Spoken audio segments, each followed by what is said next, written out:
आदिवासी समाज मौड़मणि साजी एवं स्वाधीनता पूर्व इंग्रेज मानक विरुद्ध रे संघर्ष करने समस्त जनजाति एवं उपांत अंचल लोकों को एकत्रित करी संघर्ष रे झास देवाई जे उद्यम जारी रखिथिले एवं अन्याय अनीति दुराचार विरुद्ध रे जे स्वर उत्तोलन करथिले प्रखर गांधीवादी विचार उपासक थिले एवं आदिवासी जनजातिंकर निजस्व भाषा रे सेमानंकु बुझेइबा किभଳି भाबरे देश रे अन्याय अत्याचार बढ़ी एवं स्वाधीनता प्राप्ति हेले आमर कौन स्वराज प्राप्ति हेले आमर कौन सुख सुविधा पाइबो ए कथा को बुझे पारिथिबा गांधीवादी विचार काटी पिंध कुटी खाओ ए कथा को जनजाति भाषा रे लोकंग भितर प्रसार करिबा एवं सबुठारु बड़ कथा हला वीरत्वपूर्ण ओजस्विनी अभिभाषण जरिया रे लोकं को एकत्रित करिवार एभली महान सुपुत्र ए ओडिशा माटीर से थिले शहीद लक्ष्मण नायक 1936 मसीह सी प्रत्यक्ष आंदोलन रे झांस देथिले एवं परवर्ती समय रे अनेक अन्याय अनेक अत्याचार एवं शोषण तांका प्रति करा जायथिला जेल रे जेतेबेले तांको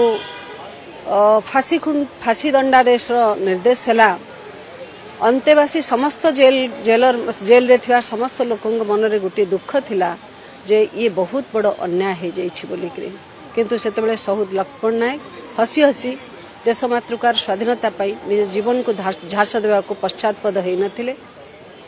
एवं से गोटे कथा कहिथिले जेतेबेले फांसी खुंट आड़ को बढ़ी बढ़ी जाउछंती सेतेबेले से गोटे कथा कहिथिले जदि वास्तव में सूर्य एवं चंद्र अछंती ताहले निश्चित भाव में स्वराज आसीबो खूब शीघ्र स्वराज आसीबो एभली कथा कही से फांसी कुंड रे झुली पड़िथिले वंदे मातरम रा आह्वान देकरी आज से भली महान सुपुत्रंकर जीवन आदर्श निश्चित भाव में ओडिशार जातीयता बोध को उज्जीवित करी रखिछि एवं यह नूतन पीढ़ी प्रेरणादायी हो आज दिन में मु अपेक्षा रखुछि आज तांकर 125तम जन्म जयंती ए अवसर में श्रद्धा सुमन अर्पण करुछि। जने अन्य स्वाधीन संग्रामी शहीद लक्ष्मणंकर 125तम जन्म वार्षिक अच्छी निश्चित भाव में देश ए जाति मन रखिबो तांकर त्याग तपस्या वृथा हैनी आज आम जो स्वाधीन भारत स्वाधीन ओडिशा ते अच्छे एवं निश्चित भाव में आगामी भविष्य पीढ़ी माने मन रखिबे तांकर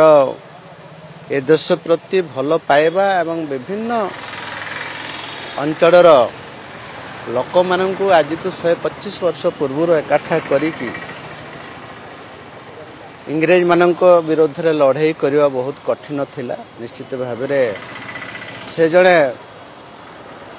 असाधारण व्यक्तित्व एवं आदिवासी मानकर बरण्य सुपुत्र एवं तांको समस्त कहती मालकानगिरी गांधी निश्चित भाव में आमे समस्ते मन रखिबा तांकर आत्मा अमर होइकी रहिबो से अमर होइकी रहिबे।